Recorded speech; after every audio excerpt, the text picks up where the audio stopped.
Gerai, norėdami išspręsti 11 uždavinį, visų pirma turime išsiaiškinti, kaip yra skaičiuojamas kūgio tūris. Na ir pagal kūgio tūrio formulę, kurią turėtumėte žinoti, kūgio tūris yra skaičiuojamas šitaip. 1/3 SH. S kol kas nerašau, nes mes iš karto vietoje S galime ką įsistatyti. Pagrindo plotas. Pagrindo plotas yra R kvadratu pi. Ir turime padauginti iš H. Štai čia yra kūgio tūrio formulė. Jeigu pasižiūrėsime į rutulio, tai aš galbūt parašysiu kūgis. V rutulio. Šiuo atveju pusrutulio. Rutulio formulė yra 4/3 πr kubu. Taip? Tačiau, kadangi turime pusrutulį, turime padalinti viską iš 2. Arba kitaip tariant, padauginti iš 1/2.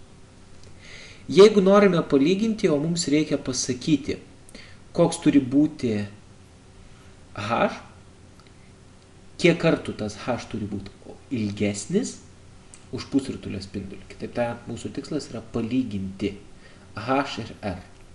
Jeigu čia parašysim lygybę, tai galbūt čia atsiras kažkoks dauginamasis. Mums reikia pasakyti tą dauginamąjį.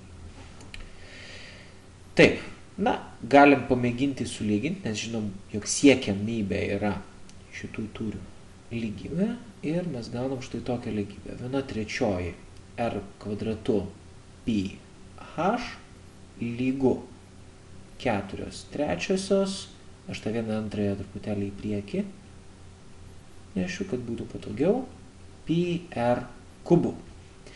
Pi yra abiejose pusėse akivaizdžiai išsiprastina.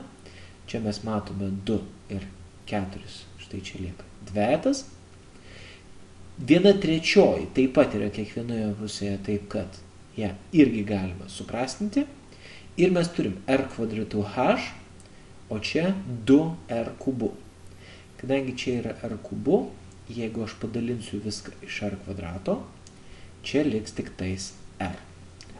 Galutinis rezultatas štai toks. H lygų 2R. Ir štai paaiškėjo, kad H turi būti lygiai dvigubai ilgesnis tam, kad patenkintume uždavinyje suformuluotą sąlygą.